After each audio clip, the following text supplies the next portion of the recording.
Welcome to the Children's Book Author Podcast. I'm your host, Eleanor Page. If you write for children, or it's always been your dream to, you're in the right place. As the children's book author, I'm on a quest to discover everything there is about writing, publishing, and marketing children's books, as well as how to supercharge my creativity, skyrocket my productivity, and absolutely everything else there is to know about how to be the best, so you can be too. Join me as I interview fabulous guests and become the children's book author. Welcome back to another episode of the Children's Book Author Podcast. As always, I'm your host, Eleanor Page. And here we go, another episode. It's been a little bit of a while since I've posted a podcast episode. And the reason for that is I was launching my 23rd book, I believe. I got that right. I did say that to the kids the other day, and they said, "What? We thought you were up to book 25 already. You're only up to book 23. Oh, not going fast enough for these two." So book 23, it was in my Evie Everyday Witch series, which is a chapter book series for kids, an illustrated chapter book series. It was my 5th book, Money Magic, in the series, and there's going to be 6 in the series. The 6th one was meant, hopefully, to come out this year because it's a Christmas book, but now it's been delayed, so I'm going to have to wait till next year Christmas, or maybe I might do a Christmas in July. I haven't decided yet, but that's currently with the illustrator. So it's been busy times, but now that's launched and out into the world. So I'm back in the recording studio, recording lots of new interviews. However, that is no excuse because the interview that you're going to hear today was recorded in, I believe, 2021. So it's still from the old series of the Creative Genius at Play podcast. And hence, for the first half of the interview, we talk a lot about the journey, the creative journey, but we do jump into the main topic on the second half, but all of it is extremely valuable for you to listen to as a creative person yourself. Now, who did I interview? Who am I talking about? Well, I had the amazing pleasure of interviewing Vinh Giang, who's a communication expert. Well, he's also an entrepreneur, a keynote speaker, and a magician. So we talk about all of that, and it's just fantastic to listen to his journey of how he's managed to, really just explore the massive amount of creativity he has and reinvent himself in many ways and just expand on himself. And I imagine a lot of us as children's book authors do that too. What's amazing about his interview, and what I think the reason I wanted to interview him for this podcast, is that, yes, we're writers and we're often tucked away in our little offices writing our next book, but we are ultimately communicators. Many of you may do school visits or videos, how we come across when we use our voice. And I love, Vin always says, your voice is your instrument. And so how you use it can make a big difference to how influential you appear. And we talk about all that in this interview. So the first half, as I said, is us talking about the creative journey and Vin's journey from starting off as a magician to then becoming a teacher of this amazing communication information. And then he really dives in and gives us some amazing tips for how we can all improve our communication skills and abilities, so that when we make those videos or do those school visits, that we have more authority and more influence. And that's really what it's about. You can write the best book in the world, but if nobody wants to read it, I think he does refer to it in the interview as you're being a secret agent. So we don't want to be a secret agent. We want to actually be out there with our work and ourselves shining through and actually coming across in that influential authority way. on whatever we've written about. Now, tiny bit of backstory before I let you go on and listen to the interview. I met Vin through a Facebook group, actually. A friend of mine said, you need to join this Facebook group to improve your communication. And I said, what? I'm like an amazing communicator. That's what I thought. And so this niggling voice said, maybe I could be better, and did end up joining this group.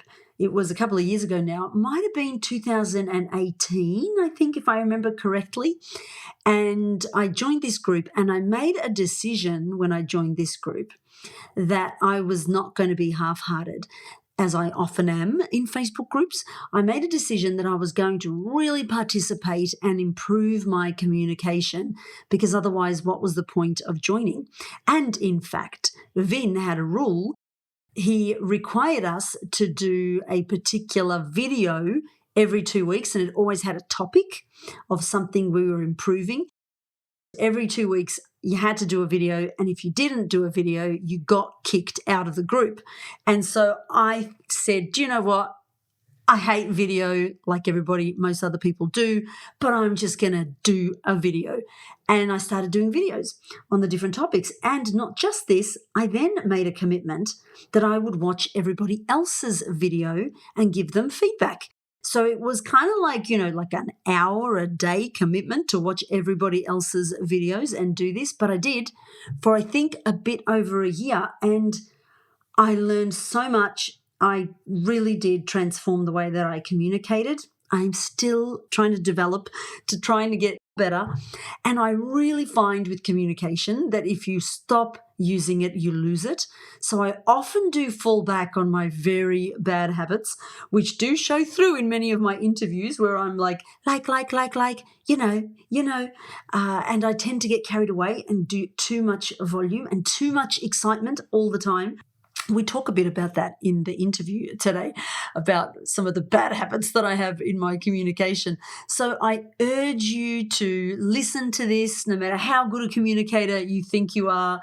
Go ahead and learn from Vin, and he has an amazing online workshop. So at the very end of the interview, we talk about his workshop being in the process of being made, but that is now made and available because we recorded that in 2021, and naughty Eleanor did not load it up until 2022. Don't tell anybody.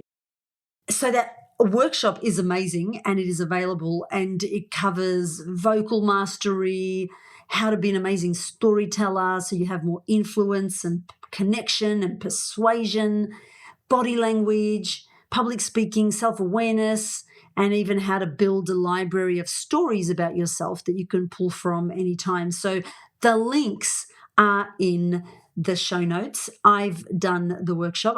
I have to do it another 10 times over and over because, my goodness, like Vin has poured, it looks like someone who's poured 90 years of their entire existence and research into this course. He is so thorough that I make this guarantee on behalf of Vin. Vin, if you're listening to this introduction, I'm making this on behalf of you, that if you take this course and actually do the work, you'll just be amazing. Note to self, go back in, do the course again, become even more amazing.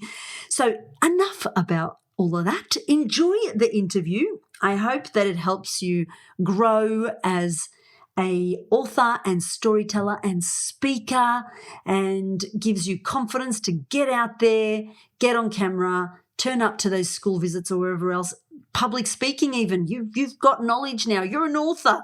So go out and share that knowledge and wisdom, and Vin can just help you be even better. Enjoy the show, and I'll see you on the next one. Welcome back to the show. Today I have a super, super, super special guest, and I say that about all my guests, but today's guest gets 3 supers. It is Vinh Giang, entrepreneur, keynote speaker, magician. I've never had one of them on the show before, and communication expert. He's often referred to as being inspirational, influential, and insightful. And that's because he's also a phenomenal storyteller. welcome to the show, Vin.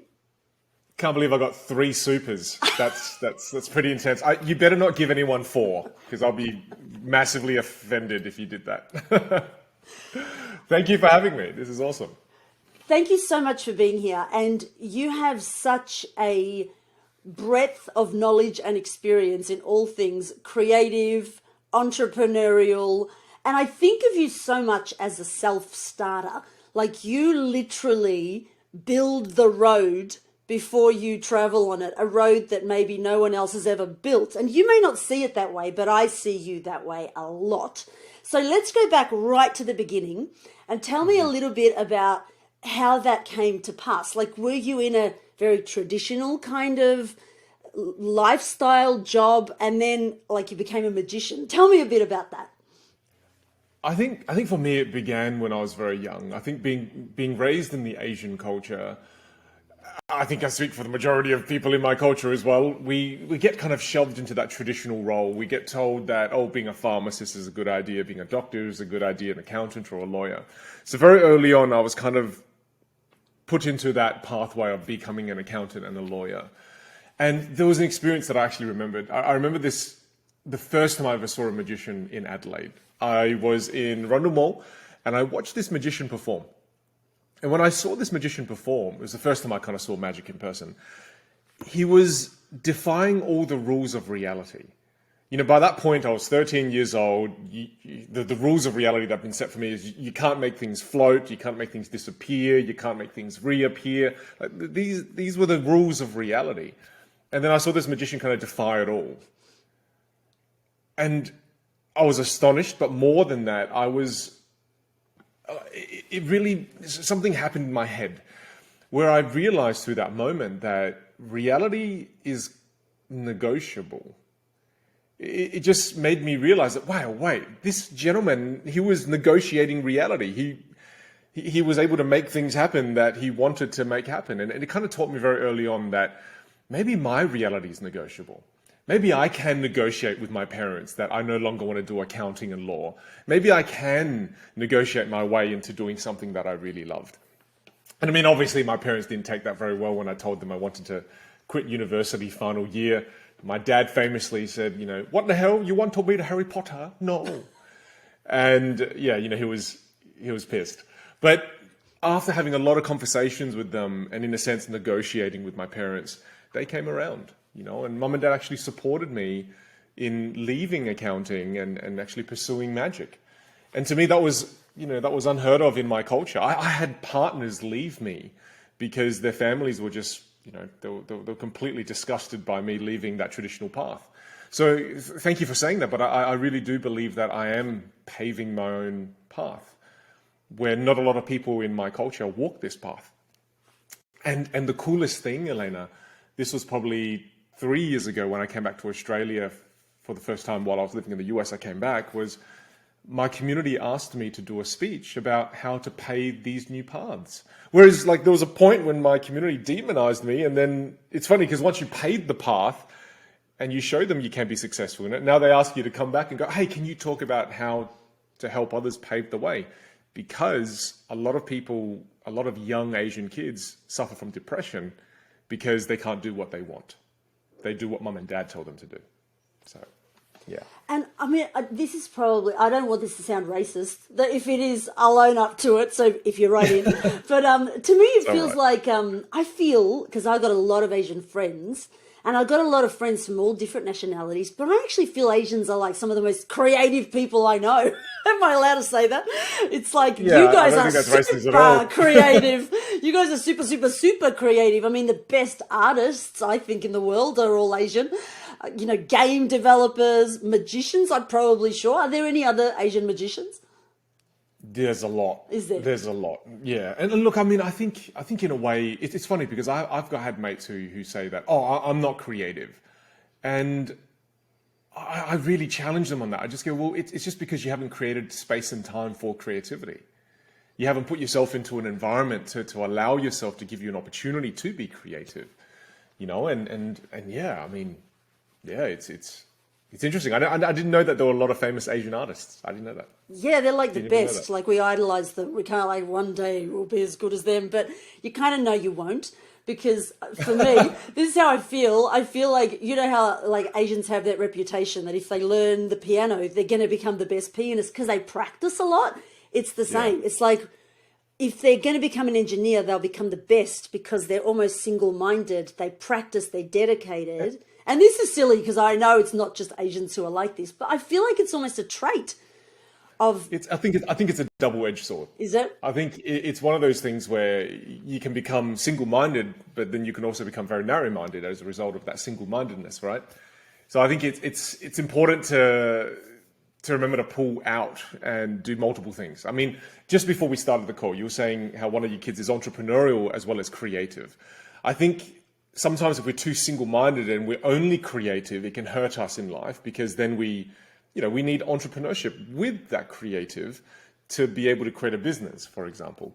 So yeah, it's why there are a lot of magicians that don't become successful at magic as a profession because they don't have the entrepreneurial side as well. So to me, there is a danger to being completely single-minded. Yeah. Fair point. And so once you decided you were going to be a magician, did you then just start like learning how to master magic? Was that the route that you took? Yeah, that was the original path. And, you try to, when you first get obsessed about something, all you want to do is that thing. So all I did was magic, coin magic, card magic. It's called mentalism, is like mind magic, stage magic. I just did all of that. And the thing that I feel that I did probably wasn't correct was all I focused on was the technical stuff. All I focused on was the technical sleight of hand, and that's all I wanted to learn. And I never learned the showmanship aspect. I never took time to learn showmanship is just a fancy word for communication skills, right? So I never took the time to learn that side of things. So I became technically brilliant, but I wasn't able to showcase that in a way that allowed me to build a career. I had other magicians who were winning the gigs that I was competing for. They weren't technically good as me, but they had a nice balance between technical skill and showmanship. So when was that moment when you suddenly went, hold on a minute, this is what I'm missing? It's when I read a book. It was called, I'm getting a mind blank right now. It was called The Art of Showmanship. And when I came across this book, I didn't even know what the word showmanship meant, but it was a magic book. It was recommended by magicians. So I read it. And the reason it took me so long to find this book was because there's thousands of books written on technical skill, but there was only a handful of maybe 8 or 10 books written on showmanship. So it took me a long time to find those. And then the moment I found it, I learnt from the magicians of the past that they started saying that, sure, you may be able to do this technical move 10 times better than the rest, but the world will never see it. You'll become a secret agent. And that's not what no one wants to be a secret agent, unless you're genuinely a secret agent. That's right. I love that. So it's kind of like you can be the best at something, but if you're hidden away or you're not connecting with your audience correctly, then no one will ever really appreciate your level of skill. So did that change everything after you started to work on that? Did that then catapult you into the world of being a magician in a whole different way? Yeah. Definitely. I mean, I think the validation was very clear when we were performing at the Adelaide Fringe. So at the Adelaide Fringe, there were, hundreds of acts, thousands of acts that come from all over the world. And there you get to meet so many creatives. And what becomes abundantly clear when I was aware of the importance of showmanship or communication was that there were so many creatives and artists who were secret agents. They had a great show, some of them and most of them better than our show, but people didn't know about it because they didn't know how to market their show. And when they did market it, they didn't communicate it with clarity. And then all of a sudden, that's when the lesson that I learned from the books became abundantly clear. And then that translated to so many different aspects of my life in that I saw, like, again, I had great friends who at the time were single and they didn't find a partner, but great human being, an incredible person, but couldn't find a partner because they didn't know how to communicate the best parts of them. So it was really interesting. I started to notice this happen in all areas of my life, magic-wise, entrepreneurially, personally.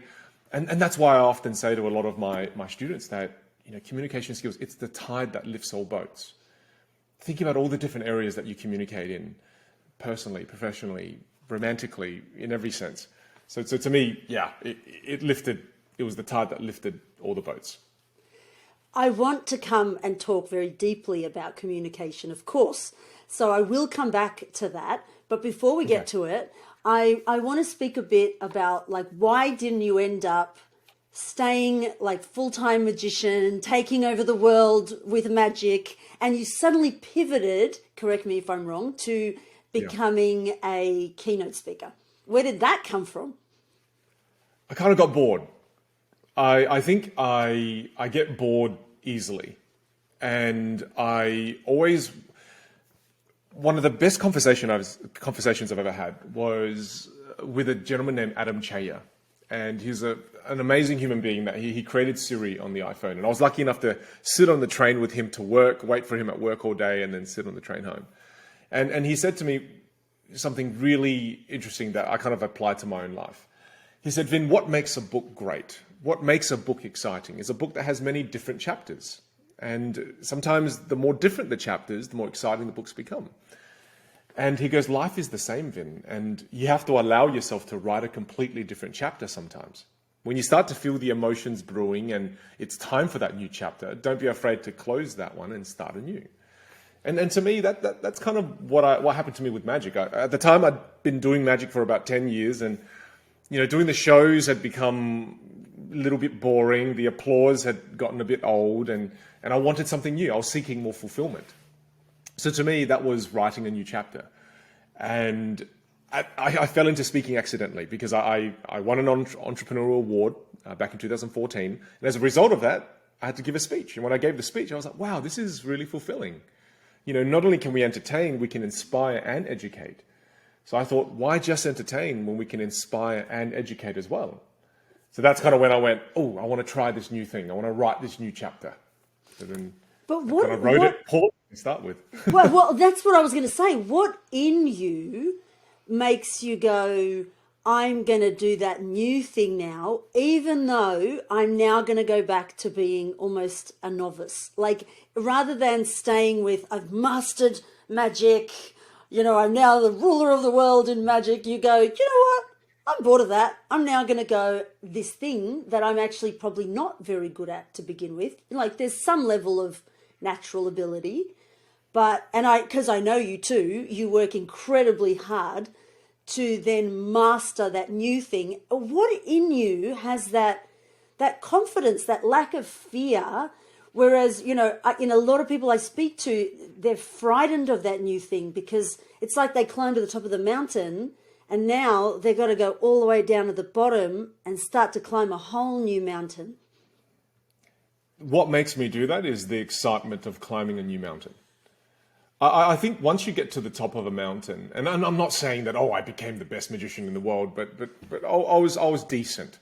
But to me, once you get to the top of a mountain, how long can you sit there for, to continue with that metaphor? How long can you sit there for before you get bored? And I feel like often at times it can become easy to sit there for too long, right? Because we can get comfortable and then sit there for too long and then just kind of sit in comfort for too long.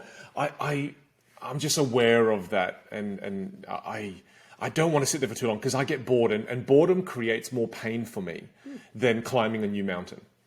And everyone's different, right? So some people, maybe I'm missing the point of life and it's about being more content. But I also feel like I need to climb new mountains. Otherwise, I don't know, I get fidgety and I get bored. And boredom creates me more pain. I love that. Boredom creates you more pain. That's fantastic. You know that about yourself. As you're climbing the new mountain, are there moments where you think, what have I done? This is too hard. I should go back. Does that happen? Or do you just la la la la la? Yeah, no. You climb the new mountain, then you look back at the old mountain and go, oh shit.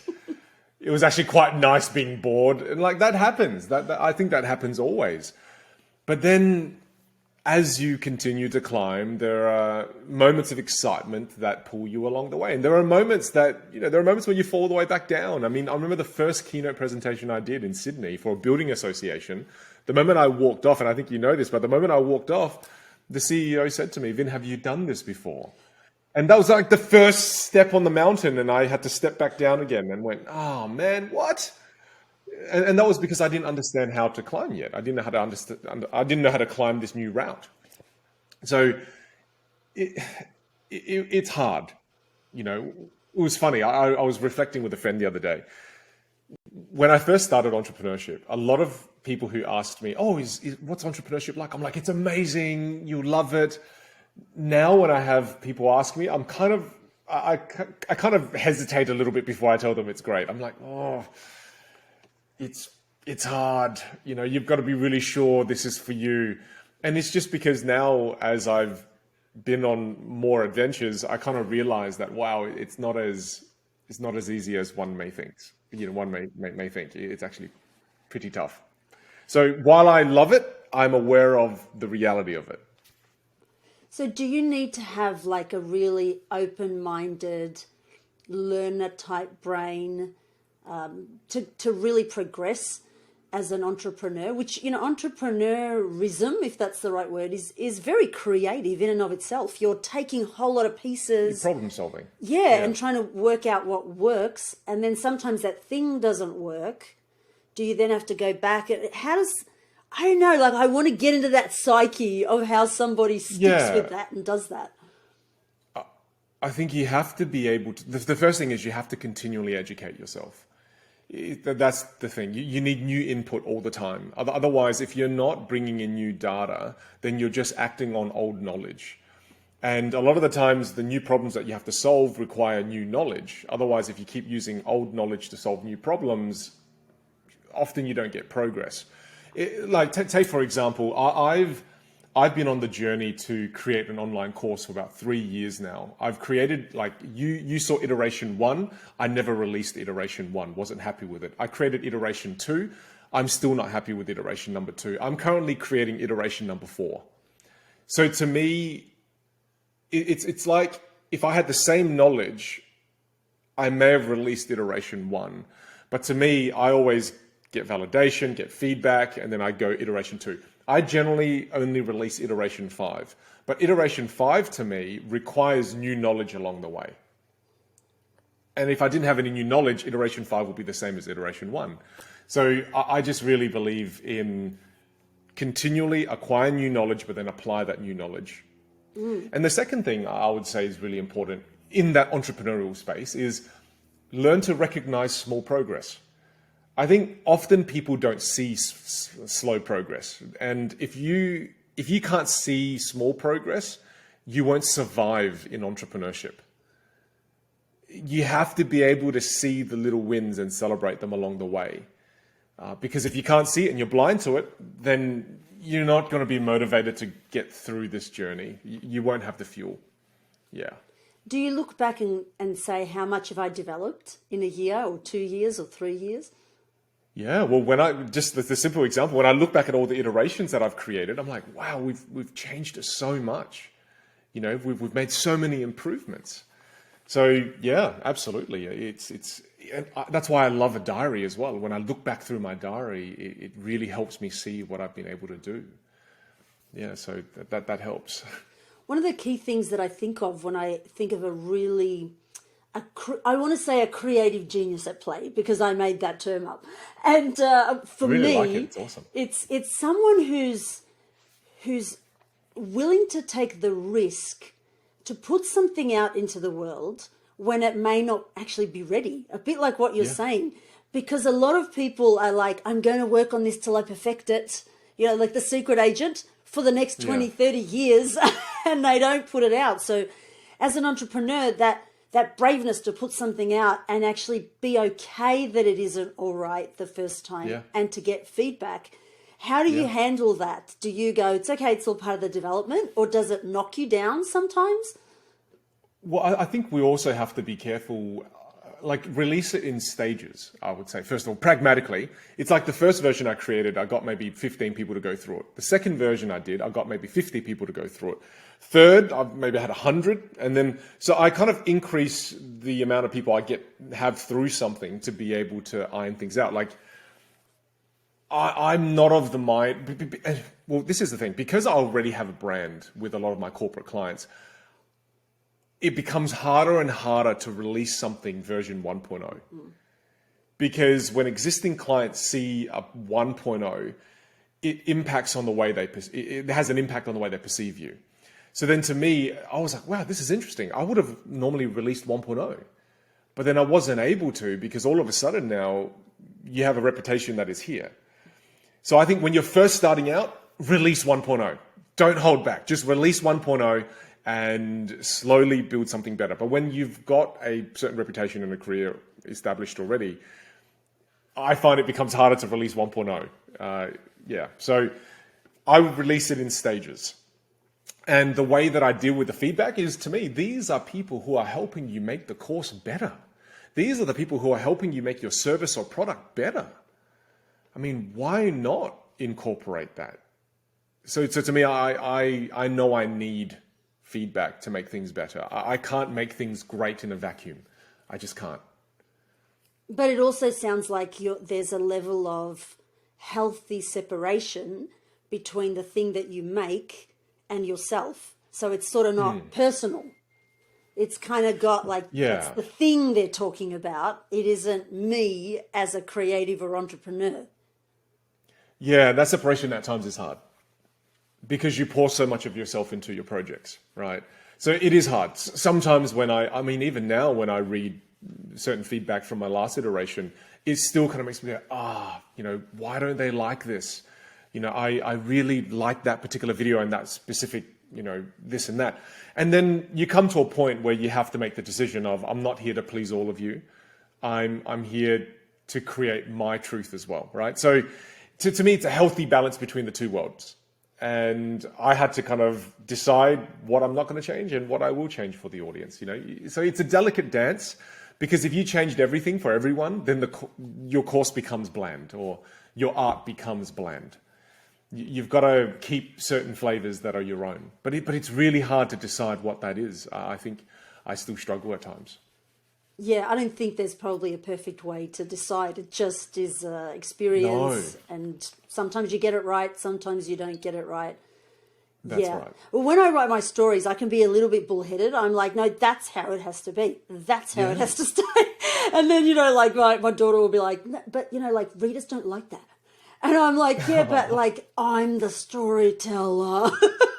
So it's my story. Yeah. It's that, So listening to you is helpful because it's really about almost being very objective and not quite so subjective. Well, for me as a teacher, the objective is to help someone improve the way they're able to communicate. And a part of that, a layer of that, is being effective in delivering a lesson that then they will apply. That's why when they give me feedback on ease of application, sure, that's something I'll listen to. But when they give me feedback on, say, for a method or a strategy in change of speech behavior, then no, I won't listen to that because I got that information from a speech pathologist and you've got to do it this way. So I've learned to draw lines where I will accept feedback and where I won't, and I'm sure some of them will be to my benefit and some of them won't be. Some of them I will lose people because of it, but that's okay. I've learned I'm okay with that too. So from being a keynote speaker, what then happened that led you to say, I know enough about communication, I want to teach this? Because essentially you then became a teacher. Yeah, look, same thing. I think it's boredom. I think to me, that's the thing, right? We have to evolve. I think if we don't evolve and allow for those next chapters, because I can always go back to those old chapters anytime I want. I took a magic gig the other day where I did an online virtual magic show for one of my clients in the US, and I was able to do that. So to me, it's not like those old chapters you throw in the bin and you can never go back to it.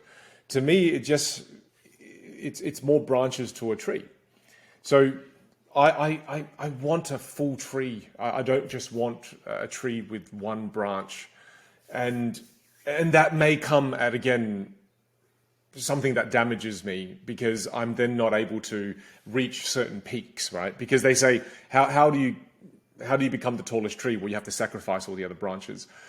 I want to go for a medium ground. I want a nice tree with 5 or 6 branches, not just one that's super tall. I'm okay with that. So again, it was just boredom. I didn't like traveling so much and doing these presentations. I was, in 2019, I was doing like 80 events on the road for 180 days a year. I didn't want to do that anymore. I'm now also a dad, and I want to have more kids, and I don't want to just be a great communication expert or a great keynote speaker. I want to be an awesome dad as well. I want to be a better husband, So to me, when I became a teacher, my students came to me instead of me going to my students. So to me, all of a sudden, I was like, hey, I like that. That's better. So that's kind of why I went down that path. Did you learn all about communication and then decide, do you know what, I need to teach this? Or did you decide, I love communication so much, like you said, it's the boat, the tide that floats all the boats, and then decide, you know what, I'd love to teach this. I need to go and find out the information. Which way did it go? I learned everything without the intention of becoming a teacher. I learned everything in the beginning because I wanted to be the best keynote speaker I can be. And then in the process of doing it, and then realizing the heights that I was able to reach with me improving my own ability to communicate, then it inspired me to teach others. So on my own journey, I collected all the ingredients, and then I went, wow, this is really cool. This is amazing what I've been able to do. And then I taught a couple of people, a small group, and then I watched their lives change. And I went, wow, this is amazing. Then that's when I kind of made the decision at the time. Again, it was serendipitous. I don't think anything really was that planned.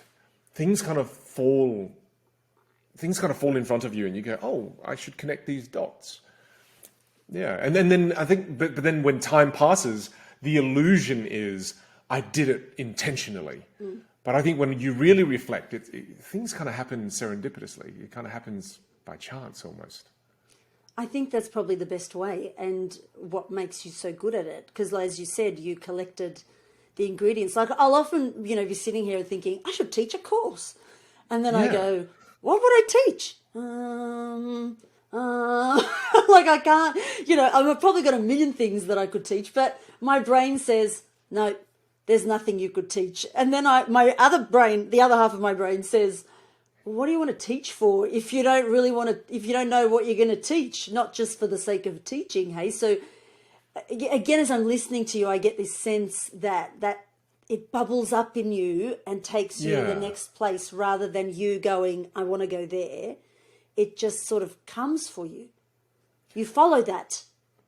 Yeah, it's scary to live like that though, because there's a lot of uncertainty, right? It's like, for example, when the pandemic hit last year and my entire business almost disappeared, because again, my business was live events. Even when I ran the workshops, my workshops that I ran were in person. The keynotes that I did were in person. Everything was in person. So then I had to decide, well, did I want to build out a virtual studio, a virtual space, and teach virtually and create a virtual version of my course? And when that came about, again, the opportunity was in front of me, but then I had all the right ingredients. I ran a video production company out of Los Angeles. So I thought, well, I got all the gear. So again, it kind of felt like the opportunity was already there and presented itself. So I thought, you know what, I'm going to take all the gear. No one's hiring it now anyway, so I'm going to use it for myself. So then I built out a whole studio, and I learned how to live switch, how to present virtually. And then, I wake up early in the mornings now to serve my clients out of the United States. And I live in Adelaide. And so I have this virtual career path right now, and it's because, again, the opportunity presented itself, the necessary ingredients were there. Nothing felt forced. Nothing felt forced. Yeah, magic words. Nothing felt forced. I think they are. Well, except when my wife makes me mow the lawn. Yeah. Yeah, that's forced. That's right. That's very forced. Yeah. Or remove wallpaper, which is it's so forced. Yeah. I was having a conversation with a friend the other night, and I said, my writing's flowing beautifully for once, and everything's going great, that's but awesome. I've stopped drawing. And she said, it was almost like a masterful one-sentence line. It was like, it will come back. And I thought, okay, so I don't have to try to force myself to sit down to do that thing if it's not here right now. If it's supposed to, it'll come back. And as you say, the magician stuff, it just comes when you need it. It's just there. And if it's not, it's okay, because you're on that new path now. And I think that's really linked to something that I'm learning as a teacher now. Something I think recently learned in the last month is that I think we live life on a continuum. It's like a sine wave, right? Because I often say to my students, no one's great at anything always. So sometimes we're great and then sometimes we're not. I'm not always a great communicator. There are days when I'm really bad at communicating because I feel overly emotional or I'm having a bad day. And you're not always a bad communicator. And I often say to some of my students who really feel like, I'm just a terrible communicator. I'm like, no, we exist on a continuum. And there are times when we're great, there are times when we're bad. There are times when you feel like writing, there are times when you don't. And I've more and more learnt to be okay with the days when I don't feel like something. And again, I don't let myself get away with it and I don't do it. I still do it, but I accept the lower quality because I just say it's all right. And I think it's just the journey of learning how to be kinder to yourself. Otherwise, I feel I still am at times, but less so now than before. But I often can be very mean to myself. And, sounds a little bit hippie, but it's just, I've learned to just be a bit kinder. Yeah, it's not hippie at all. I think it's really important, especially having all gone through that COVID experience. Yeah.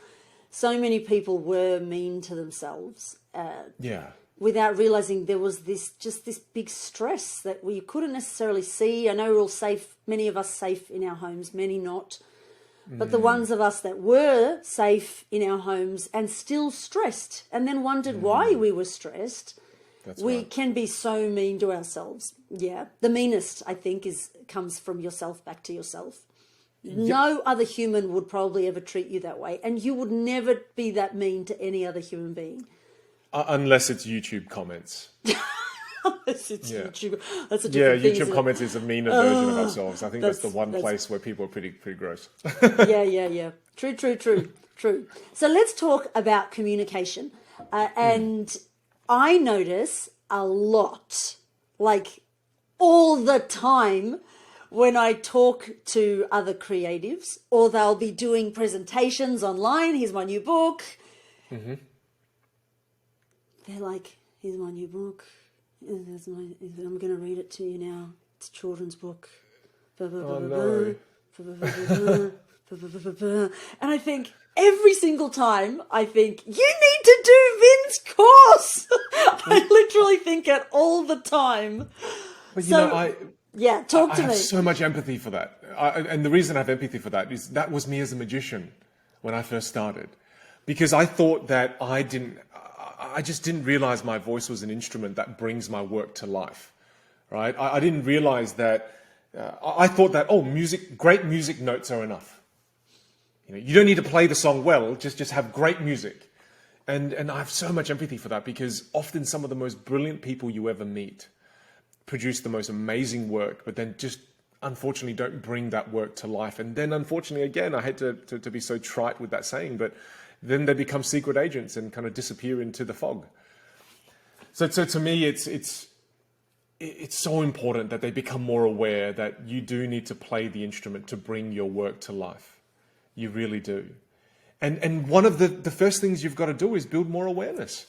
Have more awareness on how you're coming across, and the easiest way to have awareness is watch the video back. I have a simple process. I say it's record and review, where you record a 10-minute video of yourself, maybe reading your children's book, if that's something you've done. And then watch yourself back, but watch it back in 3 different ways. The first way you watch it back is just turn on the sound, don't look at it, and just listen to yourself auditory-wise. And then listen to what your vocal image is saying about you. If you had to write a few notes while you're listening to yourself, well, that's your vocal image you're listening to. What does your vocal image say about you right now? Am I energetic? No. Or am I not energetic? Do I sound like I don't like my... Like, write down a whole bunch of notes, and this is you building self-awareness on your vocal image. The second time is don't listen to it, just watch it. And this is your visual image. How is your visual image coming across? Do you seem excited? Do you look like you love what you're doing? Take notes, build self-awareness. And then the final way is you don't listen and you don't watch it. You get the video or audio you have transcribed. And then look through it with more awareness of your structuring. Look through it with the awareness of, do I have verbal clutter? Am I adding too much verbal clutter that's decreasing the clarity of my message? So to me, that, like, you know, it's a simple record and review process, but once people build more awareness, that's the first step in change. Often they're too busy being nervous, too busy being self-conscious, that they don't realize they're coming across that way. So to me, build self-awareness. Yeah, there's such great tips. I think I'm mortified. In fact, I know I'm mortified when I do the transcript. That's where I go, why do I keep repeating words? All those likes that I keep saying, you know, like these little things that are built into us that we just do when we're talking in everyday conversation. Yeah. As an author, like when you're writing dialogue, we're told not to write it too true to life, because you're not going to write, like, like we talk. Yeah. But it's kind of almost like what I'm hearing from you is we need to clean up our communication to almost be like the dialogue in the book when we're trying to get a message across. That's right. And you don't have to speak like that all the time. You don't always have to seem like you're this exceptionally polished speaker or communicator. But when you need to, you want the ability to be able to do so. When I talk to my friends, I have so many filler words and so many, come on, man, what are you talking about? Like, we can be a lot more casual in that sense. However, if there's a time where you need to be very influential, for example, when you're selling a book and you're trying to get people excited about your book, you want to be able to switch that on and become a compelling communicator. And it takes practice. It does take practice. And some people take offense. That's what I find. And maybe it's because of the way that I deliver it, which I totally own that. At times it might be that. But at times I've said to people, if you worked a little bit on removing, and we'll talk about what the 5 things are so that our listeners can get a feel for them. If you just took away some of those ums and ahs, your message would be a lot more... Get offended? Yeah, they get I've had a few people get really offended. In fact, one lady was like, my audience loves me like this. This is this is who I am. I'm not changing myself to be someone that's not real. And I think it's not that you're changing yourself. Yeah. And the part that I feel is really powerful that you say, which is why I'm telling this story, is the part where you say it's ultimately your goal is to get your message across, to have clarity of that message. And people don't believe me when I tell them that ums and ahs do switch off the brain and the person is now not listening to your message the way that they could be. Is that right or wrong? Yeah, that's right. And also, more than that, you're being less influential. What that lady is saying is essentially, I'm okay with being less influential. Interesting. My audience likes me as being less influential. I mean, I feel like we all can improve. I can improve. And it's not, I'm saying that with love to that lady, because a lot of the times we don't know what we don't know.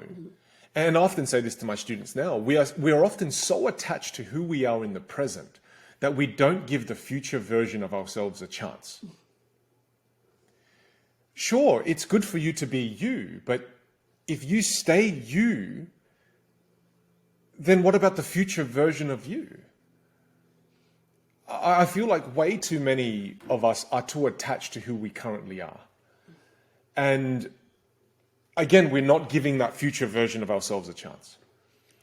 So what I'm speaking to is that future version of that lady. Is give that version of you a chance. That future version of you who is more compelling, who is more influential, is trying to break through. But your attachment to who you are right now is keeping you just the current version of you. Your audience may love that future version of you even more, but you're not giving that future version of you a chance. That's how I frame it to a lot of my students. I say that, look, people love you the way you are, of course, but they could love you more. You could have more influence and a positive impact on their lives if you worked on you. Because if I fell in love with the 15-year-old version of myself right now, like, no one would love me, I'm sure. It's just, I didn't have a frontal lobe, I was stupid, I was an idiot. So again, we progress through life, and I think we should never be too attached to who we are in the present. That was such a powerful sentence. That's definitely got to go on a sticky note and on my wall. It's that, don't get attached to your present self. Give that future self a chance to exist. Boom. Yeah. That is massive. And like I had to learn how to really apply that lesson.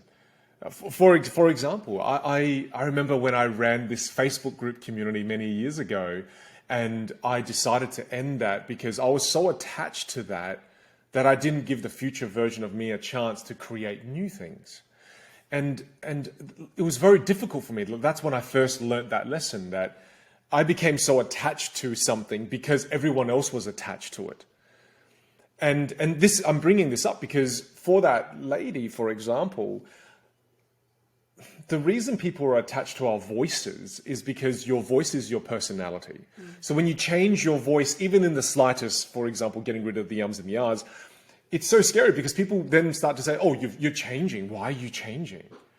But don't forget that often it's the people that keep us who we are. And for you to, and I know this is going to seem quite cheesy, but for you to, no longer be a caterpillar and become a butterfly, you sometimes have to break away from things and break away from even some people, right?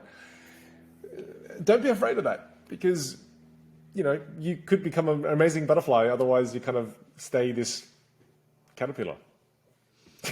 I remember coming to your workshop.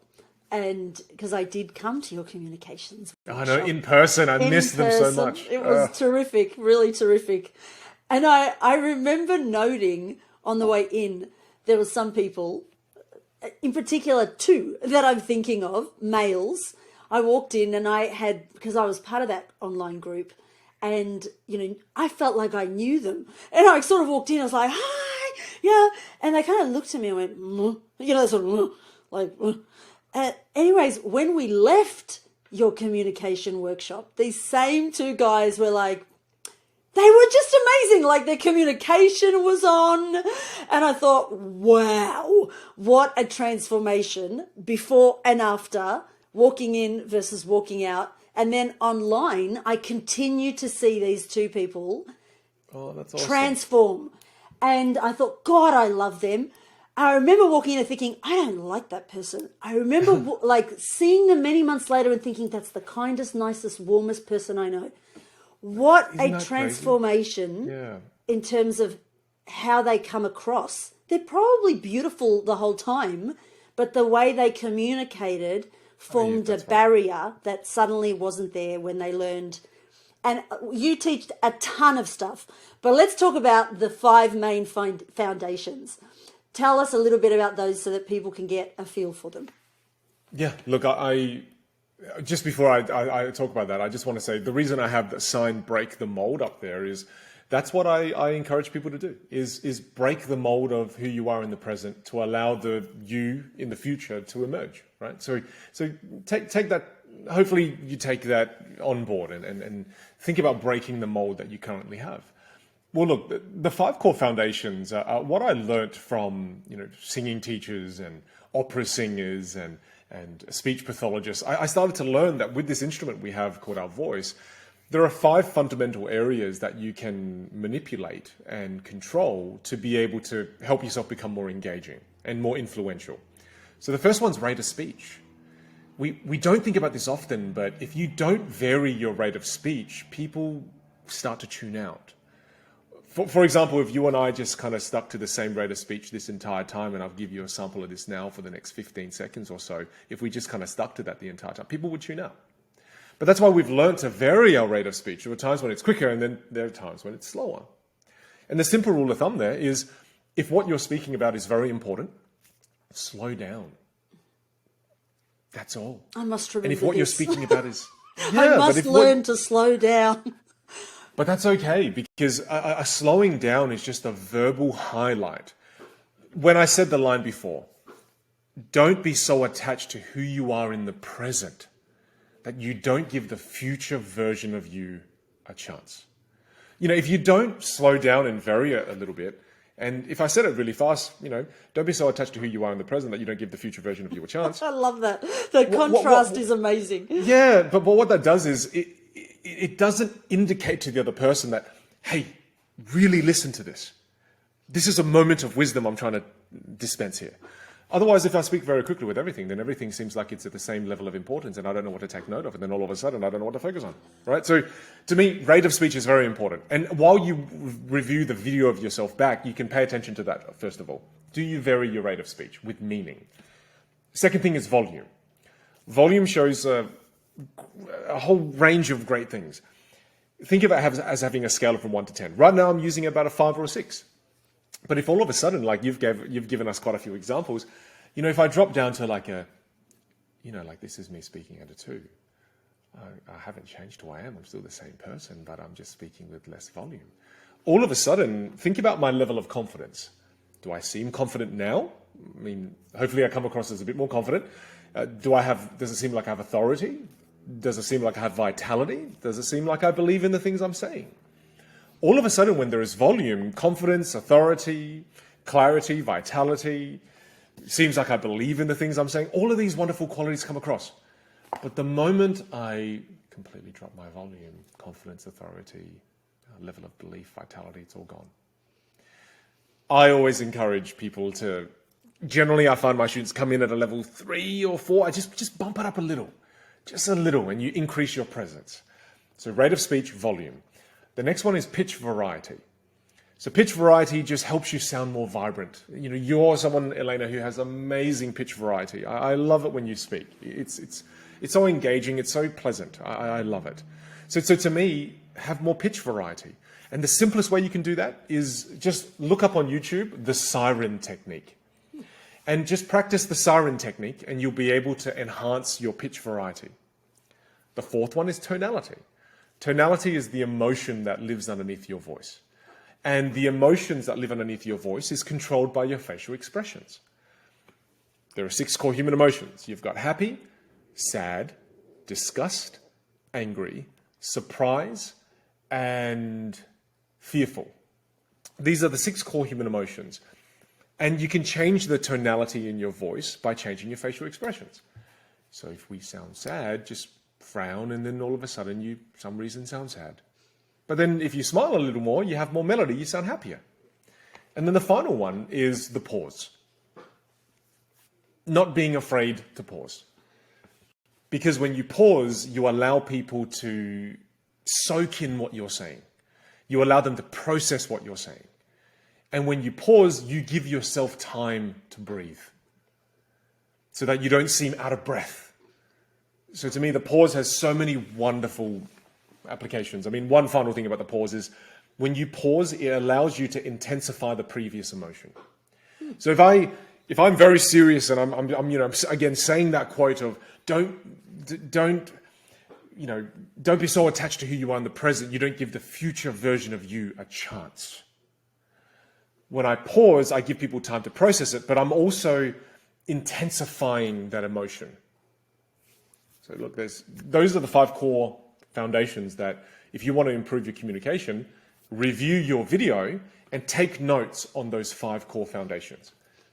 So often we ought to pause, and instead of pausing, we go, because we're almost like uncomfortable to leave pause. Yeah, that's right. A lot of people seem really uncomfortable. And I've talked to people in conversations about pause, and they often say, oh no, but when I pause, somebody else comes in and takes my conversation. So it's like we've been taught to go, I'm still talking. Yeah, blah, blah, blah, blah, blah, instead of the pause. But when you're presenting, no one's going to take your communication away from you. So trying to teach the brain to pause is really hard. But I mean, even when people are in conversation and you're worried about people taking over, that's normally not because of a pause. That's usually an authority issue. Is it? Okay. That's usually because you lack authority in that situation, so people are jumping in. If you've got more authority, which you can improve your levels of authority by improving your body language, by improving your volume, by ensuring that you speak in declarative sentences.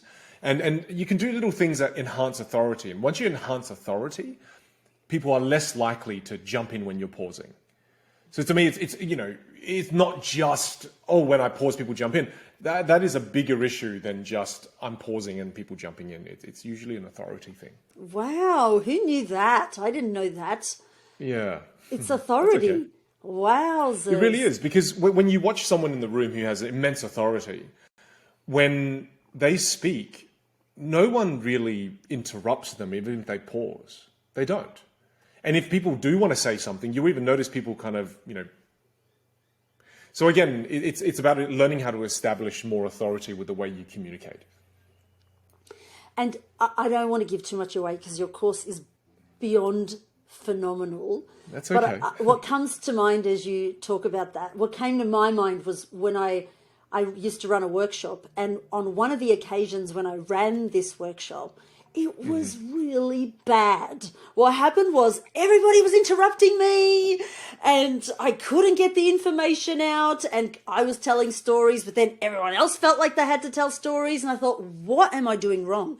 And it reminds me when I learned on your course about, and you don't have to go into them, but the archetypes, and that I often use the friend archetype way too much. So I'm like such a good friend, and that makes me lack authority.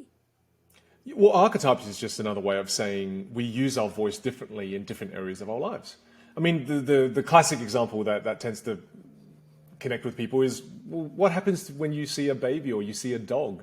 We completely change the way we use our voice, and it's the dog archetype when we talk to, oh my God, it's a dog, right?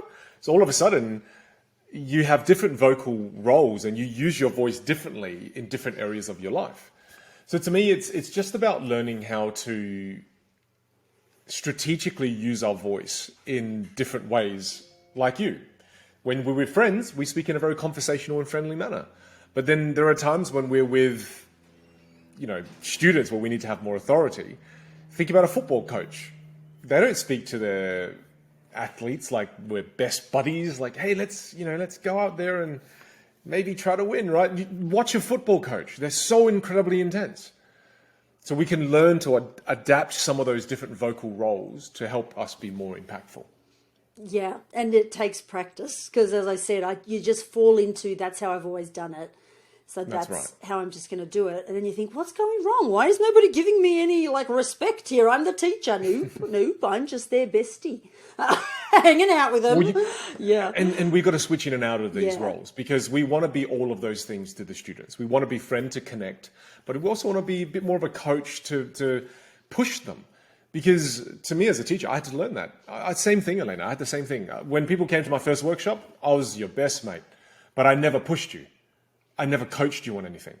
But to me, I realized to be a good teacher, we need to not only teach, but also coach. You've got to do both. Well, it's been so brilliant talking to you. I could talk to you all day, of course, being the friendly archetype that I am. Yeah, but we have run out of time. And tell me, is the 5th iteration of the course available to the general public to buy? We are in the middle of filming it now. So one of the biggest pieces of feedback, which was from iteration 1 that I didn't really listen to until iteration 3, was it seemed like it was a bit Frankensteined. So then what I did was I'm building it all in one studio using B-roll for only specific examples. So I built a purpose-built studio for this online course. We are on day 9 of filming it. So I'm going to release iteration 5. I've made that decision this year. So it will be available probably around June. Fantastic. Well, this show stays alive forever. And actually, I think I must admit that your interview will go live around June. I can chop perfect. that I'm saying this out loud now. But even if I don't chop it, it's perfect timing. So jump online, check out the show notes, check out Vin.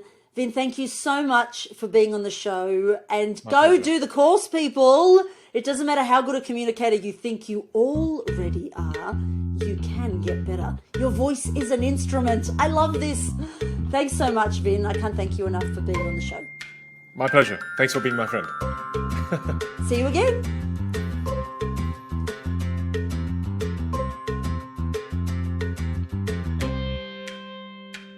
Did you find that interview valuable?